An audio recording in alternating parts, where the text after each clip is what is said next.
23 tiny handprints still stain the classroom window, frozen in finger paint from October 12th, 1995. The day before, they vanished. Look at this photograph. 23 kindergartners, gap-toothed grins beaming at the camera, lunchboxes clutched tight, permission slips tucked safely in backpacks. Field trip to Millbrook Nature Center, the banner reads. They're bouncing with excitement, pigtails swaying, sneakers squeaking against the linoleum. Then, silence. Cut to the empty. Classroom 15 years later. Dust particles dance in afternoon sunlight, streaming through those same handprint-stained windows. 23 desks sit in perfect rows, waiting, always waiting. Crayons scattered across tables like confetti from a celebration that never ended. If you love gripping mysteries that'll keep you up at night, hit that like button and subscribe, and comment below where you're watching from, because this story needs witnesses. The yellow school bus pulled away at 9:47. IWEM that crisp autumn morning. Security footage shows it turning left onto Maple Street, brake lights flickering once at the stop sign. That was the last time anyone saw those children alive. No wreckage, no ransom notes, no tire tracks veering off-road. 23 5-year-olds and their teacher simply evaporated. But 15 years later, Miss Sarah Carter returns to clean out her old classroom, and she discovers something impossible tucked deep in a forgotten drawer, a folded piece of construction paper that wasn't there before. Its edges are yellowed, corners soft with age, and across the front, in shaky kindergarten handwriting, "We tried to come home. The note she found will freeze your blood." Picture the chaos that erupted when the bus didn't return by 3:15 p.m. Parents cluster outside Jefferson Elementary, car doors slamming, voices rising in panic. "Where are they?" echoes across the parking lot. The principal's hands shake as she dials 911 for the third time. Search helicopters thunder overhead by sunset, their spotlights sweeping empty fields and vacant lots. The Hendersons had packed little Emma's favorite peanut butter sandwich that morning, cut diagonally, just how she liked it. Mrs. Chen had braided Lily's hair extra tight so it wouldn't come undone during the nature walk. The Johnsons had slipped a family photo into Tommy's pocket for good luck. 23 families shattered in a single afternoon. The FBI arrived within hours. Roadblocks stretched for miles. Search dogs sniffed through every inch of Millbrook Nature Center, but found nothing. Not a dropped juice box, not a torn piece of clothing, not even a footprint in the soft earth. Days stretched into weeks. Weeks became months. The media circus eventually packed up and moved on to fresher tragedies. But the families remained, hollow-eyed and haunted, clutching missing person flyers that grew more faded with each passing season. Support groups formed and dissolved. Psychics claimed they could sense the children's presence. Conspiracy theorists whispered about government cover-ups and alien abductions. Every lead crumbled to dust. The Petersons divorced 2 years later. The silence in Katie's empty bedroom too heavy to bear. The Williamses moved across the country, unable to walk past the school playground where their son Jacob used to swing every afternoon. Mrs. Rodriguez still sets an extra place at dinner, just in case her Maria somehow finds her way. Home. 15 years of sleepless nights. 15 years of birthday parties never celebrated. Christmas mornings without tiny feet running downstairs. First days of school that came and went unmarked. 15 years of parents aging in dog years, their hair turning white with grief, their eyes permanently rimmed with the kind of sorrow that settles into your bones and never leaves. The community erected a memorial garden where the children's photos smile eternally, surrounded by wilted flowers and rain-soaked teddy bears. But memorials can't answer the question that burns in every parent's heart.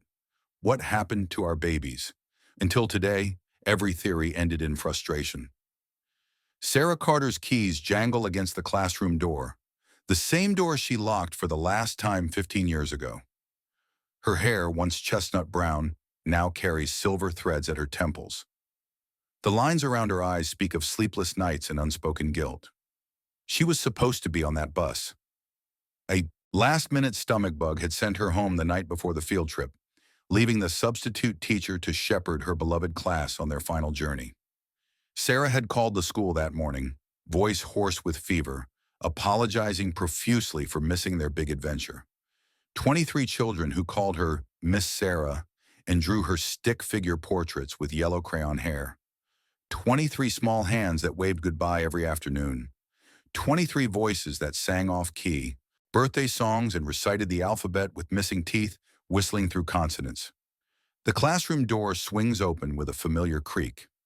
Everything remains exactly as she left it, a museum of interrupted childhood. Alphabet charts still hang crooked on bulletin boards. The reading corner's beanbag chairs slump deflated but hopeful. A half-finished art project lies abandoned on the craft table. Paper plate masks with googly eyes and construction paper smiles. Sarah's fingers trace the DDE edge of little Michael's desk, remembering how he'd chew his pencil erasers when concentrating. Emma's cubby still holds a forgotten sweater, arms stretched wide as if reaching for an embrace that never came. Tommy's name tag, written in careful teacher handwriting, clings to his chair back with determined optimism. She opens the supply closet and finds a tiny sneaker, size 6, Velcro straps, with a cartoon dinosaur on the heel. It belongs to Marcus, who always complained his shoes were too tight but refused to ask his grandmother for new ones because money was scarce. Sarah sinks into her desk chair and whispers their names like a prayer. Emma, Lily, Tommy, Katie, Jacob, Maria, Michael, Marcus. Her voice catches on each syllable. 23 small souls who trusted her to keep them safe. The afternoon sun slants through dusty windows, casting long shadows across empty desks where dreams were supposed to grow. Sarah pulls open the bottom drawer of her old desk, the deep one, where she used to keep emergency supplies and parent contact forms. It sticks slightly, protesting 15 years of disuse with a wooden groan. Inside, buried beneath yellowed grade books and dried-up glue sticks, her fingers brush against something that shouldn't exist. A small manila envelope, sealed with what looks like fingerprint marks in red wax. Her heart hammers against her ribs. This drawer was empty when she cleaned it out all those years ago. She's certain of it. Every pencil, every paper clip, every forgotten hall pass had been carefully sorted and packed away. The envelope feels impossibly old, its edges soft and worn like fabric. Across the front, someone has written in shaky kindergarten handwriting, "For Miss Sarah when she comes back." The letters lean and wobble, some backwards the way 5-year-olds write when they're concentrating very hard. But it's the seal that makes her hands tremble. Pressed into the red wax are tiny fingerprints, no bigger than dimes, with the distinctive loops and whirls of a child's touch. Not one set of prints, but many, overlapping and layered as if every small hand had pressed their mark into the wax. The classroom suddenly feels colder. The familiar creak of settling floorboards sounds different now, less like an old building and more like footsteps. Sarah glances at the windows, expecting to see those handprint stains, but they're gone. Clean glass reflects only her own pale face. She lifts the envelope closer to the fading light. The paper isn't manila at all. It's construction paper, the kind she used to buy in bulk for art projects. Yellow like school buses and sunshine and the crayon portraits her students used to draw of her hair. Something rattles softly inside when she shakes it. Not paper, something harder. Maybe a small toy or teeth, baby teeth. The thought makes her stomach lurch. But no, that's impossible. Children lose their baby teeth naturally, not in mysterious envelopes that appear in locked classrooms after 15 years. Sarah's hands are shaking now, and she can't tell if it's from fear or anticipation. This envelope holds answers. She can feel it thrumming with secrets in her palm. After 15 years of wondering, of guilt eating away at her soul like acid, she's finally found something real. She slides her finger under the wax seal, and it gives way easily, as if it's been waiting for her touch all along. She unfolds it, but what the words inside say stays a secret. The envelope's contents cast eerie shadows in the dying afternoon light. Sarah's breathing grows shallow as she stares at what can't possibly be real. Yet here it is, solid and undeniable in her trembling hands. The wax seal lies broken on her desk, fragments scattered like tiny crimson tears. Those impossible fingerprints seem to pulse in the lamplight, as if the children who made them are still present, still waiting, still trying to communicate across the vast gulf of missing years. Outside, the school hallway echoes with phantom sounds, the squeak of small sneakers on polished floors, the distant chatter of voices that should be grown now, graduated, maybe with children of their own. But they're frozen forever at 5 years old in Sarah's memory, gap-toothed and trusting. The construction paper feels warm against her fingers, warmer than it should after sitting in a drawer for over a decade. Or has it been sitting there? The dust patterns on her desk suggest the envelope appeared recently, placed with deliberate care while the building stood empty. A single drop of moisture falls onto the paper. Sarah realizes she's crying without knowing when the tears started. 15 years of suppressed grief suddenly rushing to the surface like water through a broken dam. The classroom door creaks behind her, though no wind stirs the heavy air. The overhead fluorescent light flickers once, twice, then settles into a steady hum that sounds almost like whispered voices. Sarah's finger hovers over the paper's edge. Whatever message waits inside will change everything. She knows this with the same certainty she once knew each child's favorite color and biggest fear. Some doors, once opened, can never be closed again. The hallway falls silent. Even the building's ancient heating system seems to hold its breath. She's about to discover what 23 missing children desperately needed her to know. We'll reveal its message in just a moment. Sarah clutches the mysterious note and rushes down the empty hallway, her footsteps echoing like gunshots in the silence. Principal Morrison's office sits at the end of the corridor, the same man who watched 23 children board that doomed bus 15 years ago. The retirement party invitation still hangs on his door. After 43 years in education, Harold Morrison is finally stepping down, but the weight of that October morning has carved permanent lines around his eyes and turned his once dark hair silver. Harold! Sarah bursts through his door without knocking. He looks up from packing dusty awards and faded photographs, his weathered hands freezing over a picture of the missing class. Sarah? His voice cracks with surprise. I heard you were back to clean out your room, but I thought, well, I wasn't sure you'd want to see me. The guilt between them hangs heavy as fog. He approved the field trip. She called in sick. Together, their choices sent 23 children into oblivion. Sarah places the envelope on his desk, her hand still trembling. This was in my drawer, hidden deep in the back. Harold, it wasn't there before. I swear it wasn't there when I packed up. Morrison's face drains of color as he examines the childish handwriting, the impossible fingerprint seal. Where did you... His voice dies in his throat. Read it, Sarah whispers. But prepare yourself. His fingers shake as he unfolds the construction paper. The afternoon light, filtering through Venetian blinds, casts prison bar shadows across his face as he reads silently, his lips moving with increasing horror. This can't be real, he breathes. Sarah, it's dated October 13th, 1995, the day after they disappeared. What does it say? Sarah's voice is barely audible. Morrison's hands tremble as he holds the paper toward the light. It's from Emma Henderson. Her handwriting, I remember it from her enrollment forms. But Sarah, listen to this. His voice breaks as he reads aloud. Dear Miss Sarah, we tried to call for help, but the woods wouldn't let us. The bus stopped, and we heard crying in the trees. We followed the sound to help whoever was sad. The shadows moved, and we couldn't find our way back. Tommy says the trees are hungry. Katie lost her shoe. We can see our school, but we can't reach it. Please come find us before the next full moon. We're getting sleepy, and the shadows want us to sleep forever. The office falls silent, except for the tick of Morrison's grandfather clock. Sarah's breath comes in short gasps. Harold, there's more writing underneath. Different children's handwriting. Look. Morrison tilts the paper, revealing faint pencil marks beneath Emma's message. Michael wrote something.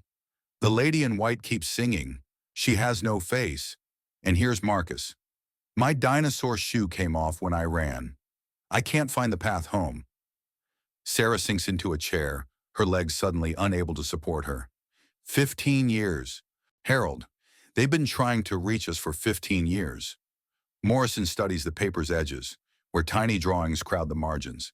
Stick figures with missing limbs, trees with grasping branches, and something that looks like a figure in flowing white robes with an empty oval where a face should be. There's something else, Morrison whispers, his voice barely audible. The handwriting gets fainter toward the bottom, like they were running out of time. And Sarah, look at the date on Marcus's message. Sarah leans forward, squinting at the faded pencil marks. Her blood turns to ice water. October 31st, 1995, she reads aloud. Halloween, 3 weeks after they vanished.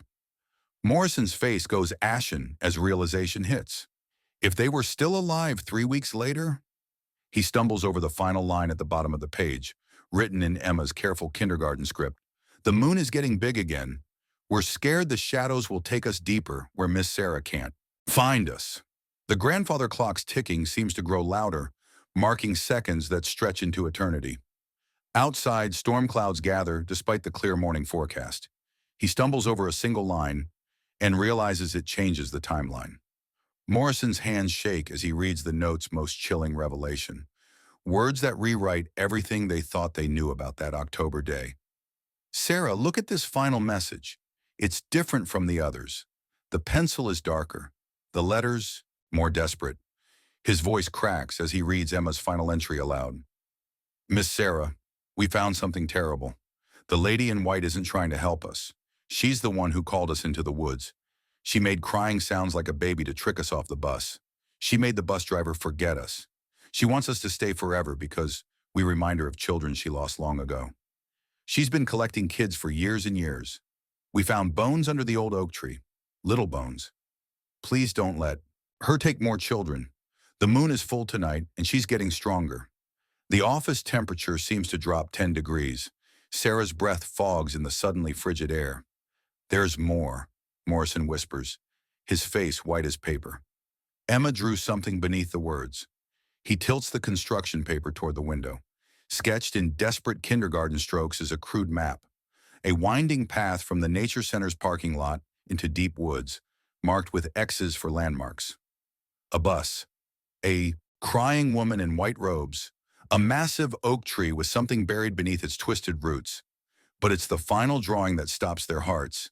23 stick figures standing in a circle around the oak tree, holding hands, with the faceless woman floating above them like a malevolent angel. She drew herself and all her classmates, Sarah breathes. They were all still together. Morrison points to a detail that makes his stomach lurch. Look at the ground around the tree. Those aren't flowers Emma drew. Sarah squints at the tiny sketches scattered around the oak's base, small white shapes with darker centers. Understanding hits her like a physical blow. Skulls, she whispers. She drew skulls.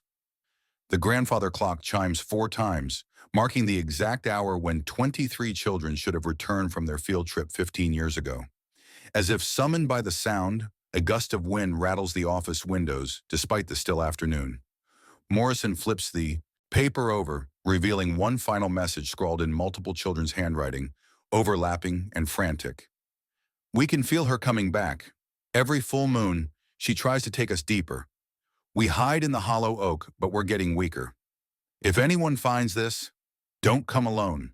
She feeds on fear and loneliness. Come with many people and lots of light. Save the others she took before us. We love you, Miss Sarah. We're sorry we couldn't come home. Sarah stares at the note, her world tilting. On its axis. These children weren't dead. They were trapped, held captive by something ancient and hungry that had been hunting children for decades. Morrison's voice is hollow when he speaks. Sarah, if this note is real, if they were alive weeks after disappearing, the implications hang between them like a loaded gun. Every search party had given up too soon. Every investigation had looked in the wrong places. 23 children had been crying out for help while the world moved on, without them. What does that even mean? Stay with us. Within an hour, Sarah and Morrison are driving toward Millbrook Nature Center in his old pickup truck, the mysterious note secured in a plastic evidence bag between them. The afternoon sun hangs low, casting long shadows that seem to reach for their vehicle like grasping fingers. The police need to see this, Morrison says for the 3rd time, his knuckles white on the steering wheel. By the time we convince them it's real, another full moon will pass, Sarah replies, checking her phone's lunar calendar. It's tonight, Harold. The full moon is tonight. They pull into the deserted nature center parking lot where that yellow school bus had stopped 15 years ago. The visitor center sits shuttered and dark. Budget cuts closed it 5 years back. Weeds push through cracks in the asphalt, and the cheerful wooden signs advertising hiking trails have faded to ghostly gray. Sarah steps out first, her sneakers crunching on broken glass and autumn leaves. The silence feels oppressive, unnatural. No bird songs, no insect buzzing. Even the wind seems to hold its breath. Morrison joins her, flashlight in hand despite the remaining daylight. The trail they were supposed to take starts over there. He points to a gap in the tree line marked by a rusted sign. Nature Walk, 1.2 miles. They follow the path, dead leaves rustling beneath their feet like whispered warnings. The trees grow denser with each step, branches intertwining overhead until only scattered patches of sky remain visible. The temperature drops noticeably as they venture deeper. Wait, Sarah stops suddenly, pointing to a massive oak tree about 50 yards off the main path. Look at that tree. Does it match Emma's drawing? Morrison pulls out the note, comparing the child's crude sketch to the ancient oak before them. The tree's trunk is easily 12 feet around, its gnarled branches twisted into shapes that look almost human in the fading light. Something white catches Sarah's eye at its base. Harold, her voice barely a whisper. There's something there. They approach slowly, flashlight beams dancing nervously ahead of them. Scattered around the oak's massive root system are dozens of small white objects, partially buried by 15 years of fallen leaves. Morrison kneels and carefully brushes dirt away from one of the objects. His sharp intake of breath echoes through the silent woods. Bones, he confirms, his voice hollow. Small bones. Child-sized. Sarah's flashlight illuminates more remains. Tiny skulls, delicate rib cages, femurs no longer than rulers. Too many to count. Too many to belong to just 23 children. She's been doing this for decades, Sarah realizes, her voice shaking. Maybe longer. A sound drifts through the trees, soft and mournful, like a woman weeping. Both adults freeze, every muscle tense for flight. The crying grows louder, more desperate, seeming to come from multiple directions at once. Morrison's flashlight flickers, then steadies, its beam revealing fresh disturbances in the soil around the oak tree. Someone was here recently, he whispers, pointing to boot prints in the soft earth. Adult-sized prints leading away from the bone pile. The weeping stops abruptly, replaced by a silence so complete it rings in their ears. Then from somewhere in the darkness beyond their flashlight beams comes a child's voice, weak but unmistakably real. Sarah? Is that really you? Sarah's heart nearly stops. She knows that voice. Emma Henderson, exactly as she sounded 15 years ago. Still 5 years old. Still lost. Still waiting for rescue. Emma? Sarah calls out, tears streaming down her face. Emma, where are you? We're here, comes another voice. Tommy Martinez. We're all here, but she's coming back. She knows you found us. Morrison grabs Sarah's arm as the temperature plummets further. Their breath fogs in the suddenly Arctic. Air and frost begins forming on the tree bark despite the October warmth. The children's voices grow fainter, more distant. Run, Miss Sarah. She's angry you found the bones. She's angry you found our note. A figure in flowing white robes materializes between the trees, gliding rather than walking, its face a smooth oval of nothingness. The entity that has been stealing children for generations has finally revealed herself, and she is furious. The faceless woman in white stops 10 feet, away, her robes flowing despite the absence of wind. Where her features should be, there's only smooth, pale flesh stretched over an inhuman skull. When she speaks, her voice comes from everywhere and nowhere, a sound like wind through cemetery gates. You should not have come, the entity hisses. They belong to me now. They sing such beautiful lullabies in their eternal sleep. Sarah steps protectively in front of Morrison, her teacher instincts overriding terror. Let them go. They're just children. The creature's head tilts at an unnatural angle. Children who ease my loneliness. Children who fill the silence left by my own babies, taken from me centuries ago by plague and famine and the cruelty of men. Morrison's flashlight beam wavers as his hands shake. How many? How many children have you stolen? Lost count after the first 100 years, she replies with something resembling pride. Orphans no one would miss, street children, and occasionally special classes that wandered too far from safety. The entity glides closer, and Sarah can smell something sickly sweet, like flowers left too long in stagnant water. But these 23 were different, so loved, so mourned. Their grief feeds me as much as their presence comforts me. The bones, Sarah manages to whisper, are they? The bones are from children whose families forgot them too quickly, the creature explains with chilling matter-of-factness. When the living stop mourning, the dead lose their anchor to this realm. They simply fade away. Morrison's face goes ashen as understanding dawns. But the 23, their families never stopped looking, never stopped grieving. Precisely. Their sorrow keeps the children suspended between life and death, too loved to fully die, too trapped to truly live. The perfect companions for eternity. A child's voice echoes from the darkness. Miss Sarah, she's lying. We're not suspended. We're dying slowly. Every full moon we get. Weaker! The creature spins toward the sound with inhuman speed. Silence, little Emma. You've caused enough trouble with your note. Sarah realizes the horrible truth. The note wasn't just a message. It was an anchor to our world. As long as someone in the living world holds their words, holds their memory, they can't fade away completely.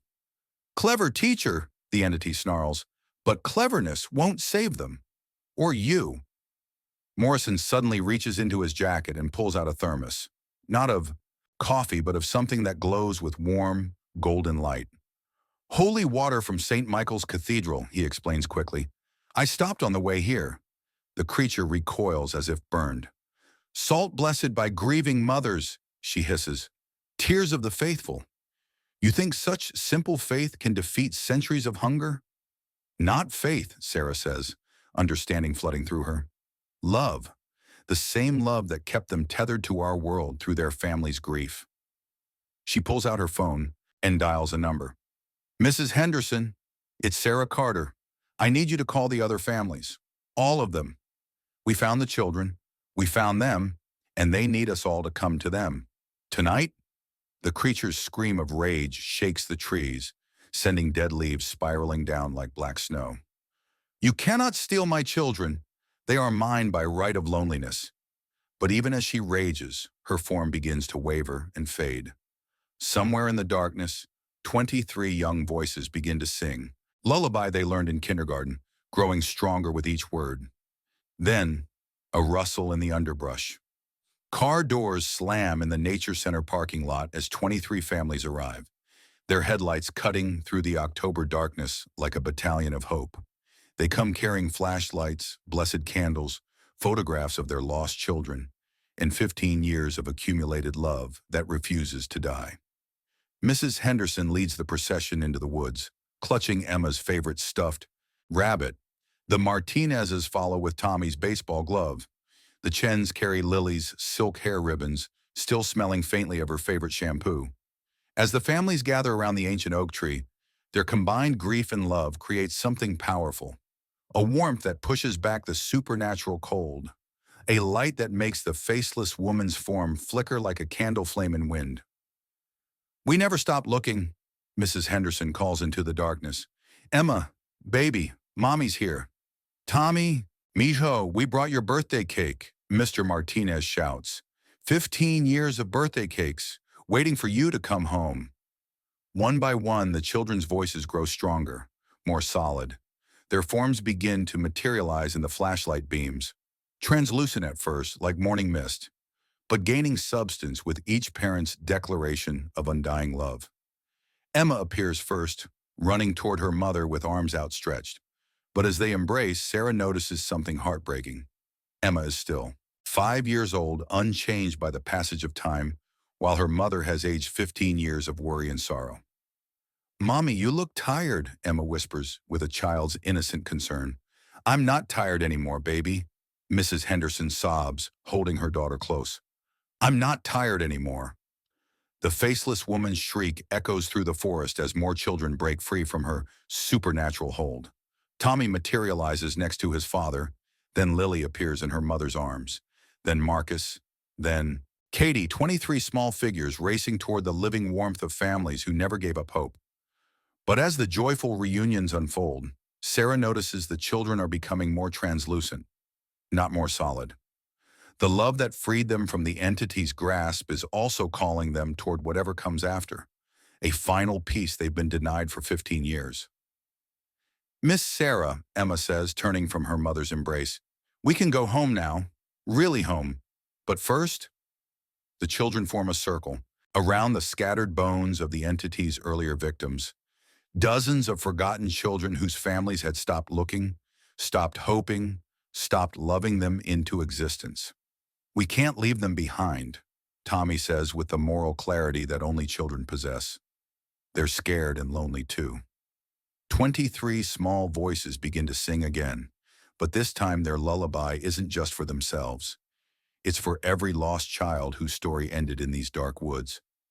As they sing the ancient, bones begin to glow with the same gentle light emanating from the living children.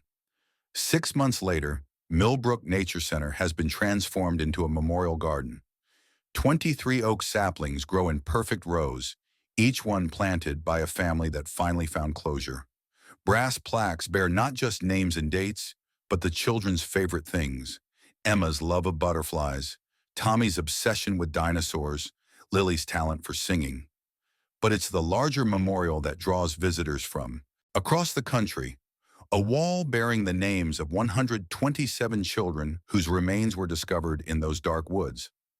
Some bones dated back over a century, representing generations of lost souls who had been forgotten by a world that moved on too quickly. Sarah stands before the memorial every Sunday, reading names aloud to ensure they're not forgotten again. Beside her, Harold Morrison, who postponed retirement to oversee the memorial's construction, places fresh flowers at the base of each oak sapling. The families meet here monthly, sharing stories and supporting other parents whose children are still missing. Mrs. Henderson started a foundation that funds search efforts nationwide. The Martinezes created a scholarship program for teachers who work with at-risk youth. The Chens opened their home to foster children who need temporary love while waiting for permanent families. The investigation is ongoing. FBI teams have expanded their search to other locations where the entity might have hunted following folklore and missing persons reports that span decades. They found 3 more burial sites, bringing the total number of recovered children to 291. But for Sarah, the most important discovery wasn't bones or evidence. It was the proof that love transcends death, that hope can survive 15 years of darkness, and that sometimes the most powerful force in the universe is a parent's refusal to give up. The faceless woman has never reappeared. Some experts believe she was destroyed by the family's combined love. Others theorize she simply moved to hunting grounds where fewer people remember to look for missing children. On quiet evenings when Sarah walks through the memorial garden, she sometimes hears the faint sound of children's laughter carried on the wind. Not frightening anymore, but joyful, the sound of souls finally at peace, finally home. The Nature Center's new mission statement is carved in granite at the entrance. Every child matters. Every disappearance deserves investigation. Every family deserves answers. What truly lurks in those woods? And will we ever bring every child home?